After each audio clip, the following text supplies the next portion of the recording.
Good morning friends, myself is Arun Kumar Singh. Today I came with a wonderful video.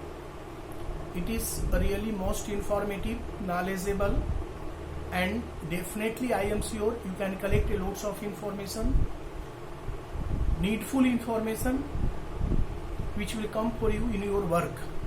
I have uploaded a lots of the video and all the video contain a lots of information related to different walk of life, and this video also contain a lots of information related to different walk of life, as we are belonging to different sector, different profession, and we need the different information to accelerate our work. Definitely it will accelerate your work if you watch this video till end. That is related to today's video is related to physics, and I want to discuss over the infrasonic and ultrasonic wave. Actually here we use the word wave. It is related to the sound, as sound is also the wave. Before to understand infrasonic, ultrasonic sound, we want to give some idea. We want to express some thoughts over the sound. Sound is a form of energy. We know it very well. It is created by vibrating the object. If we vibrate the object, definitely particles of that object begin to vibrate. By energy what we give them, and excess of energy pass to nearby particles, and that particles also begin to vibrate by getting the energy. In this way sound propagate from one place to other place. If I speak something and one can hear my speak, what I am speaking now, it means we are vibrating the particles of air, and that particles of air receive the energy and begin to vibrate. They do not leave its place but begin to vibrate up and down. I mean perpendicular to the direction of wave or parallel to the direction of wave. There are two kinds of the vibration. We can say two kinds of the wave: longitudinal, which vibrate parallel to the motion of the wave, and transverse, it vibrate perpendicular to the direction of wave. So sound is produced by vibrating object. We hear the sound because our ear contains the eardrum, and the sound air particles enter into our ear and begin to vibrate. The sensation reaches to our brain. Then we understand the sound which reach to us. We speak something. Our vocal cord help us to speak or to producing the sound. All the human beings, animals contain the vocal cord, and due to the vocal cord they are able to produce the sound. But in birds and insect, there are the different ways to producing the sound. We are having the vocal cord. Due to vocal cord we able to produce the sound. But in birds there is a ring of cartilage. There is a ring of cartilage, and that ring help the birds to produce the sound. Different birds produce the different sounds. It depends to the loudness and pitch. We also able to produce different sound. Some may be noise and some may be musical. Children and women also produce the sound. They are the different. We can understand the voice of children as well as the women. That depends on the loudness and pitch. Now we come to know the definition of sound. Once more I want to brief.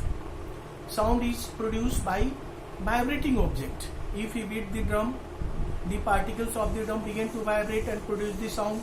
All the musical instruments which contain the metal wires or metal parts, we beat them or we play according to its proper mode, then the parts of which are in metal parts begin to vibrate and sound is produced. The expert produce the sound as per their desire and what is needed there.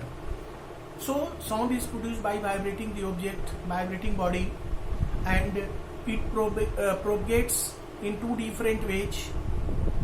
One way perpendicular to the direction of wave, and the second way parallel to the direction of wave. The particles which vibrate perpendicular to the direction of wave is called the transverse wave, and the vibration of particles parallel to the motion of wave is called the longitudinal wave. Vibration of particles may be low or high. The maximum displacement of vibration of particles which are produced are called its amplitude. Here one word, amplitude, frequency, time period also are used in sound. Number of complete vibration in 1 second. Number of complete vibration in 1 second is called its frequency, and the maximum displacement of vibration particles from its mean position is called its amplitude. And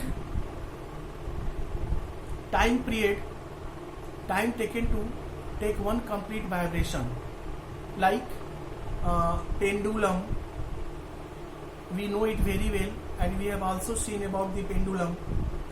One complete oscillation, time taken to take one complete oscillation is called its time period. Now it is fixed, and according to its time period it produces the time. We measure the sound in loudness, pitch or bell. It is called decibel.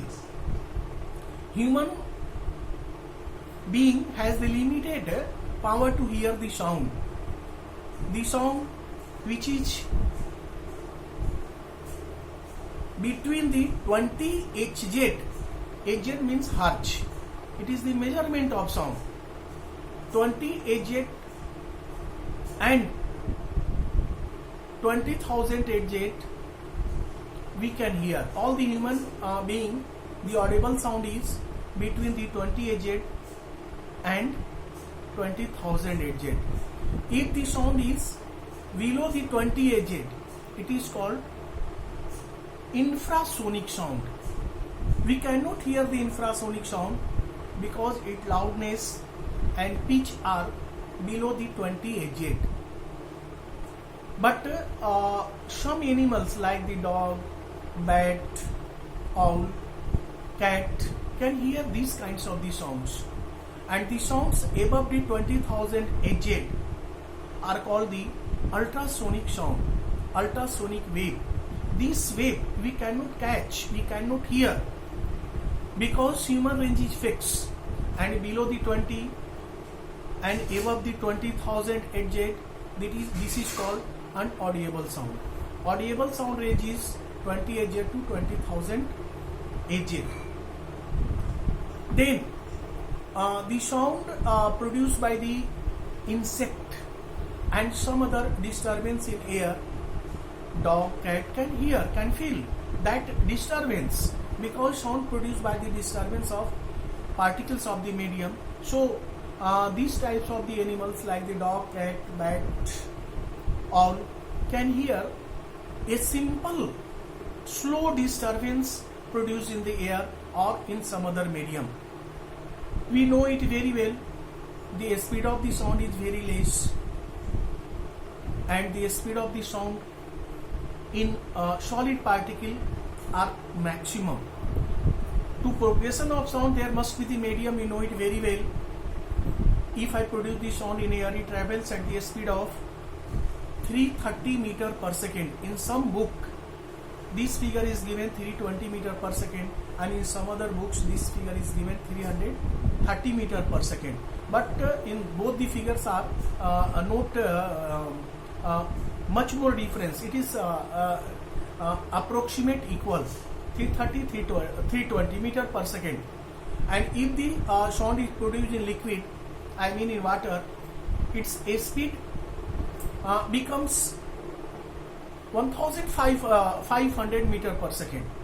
And in solid particles, sound travels at the speed of 5000 meter per second. So we can hear the coming and going the train if I put ear just near the railway track. We can hear the sound of coming train due to its vibration of particles of track. So the speed of sound is maximum in solid body. It is nearly 5000 meter per second, and the speed of sound in water is nearly 1500 meter per second, and the speed of sound in air is nearly 330 meter per second. So if thundering and lightning both occurs in the rainy season, we hear the lightning first, because a speed of light in air or vacuum is 3 into 10 to the power 8 meter per second, and the speed of sound in air is 330 meter per second. Both occurs due to the collision of condensed form of the sound cloud. When it collide, strike one another, then sound, thundering and lightning both are produced at a time, but we see lightning first and thundering later, because lightning travels and reaches us with the speed of light 3 into 10 to the power 8 meter per second, and the thundering reaches us with the speed of sound like 330 meter per second. So still happening both the things together, but we see we feel and hear both of the things at the different timing. So I think some idea about the sound, amplitude, frequency, time period, infrasonic, ultrasonic, vocal cord, pitch can easily be understood with the help of this video. Higher the amplitude, higher the loudness of sound, we know it very well. So some idea about the topics can easily be obtained from this video. If you like this video, subscribe it by pressing the bell button, and also send your comment along with the other topics about which you want to know more and more. I shall try my best to consider all the topics selected by you in detail in my next video, and that video will reach you first. Thank you.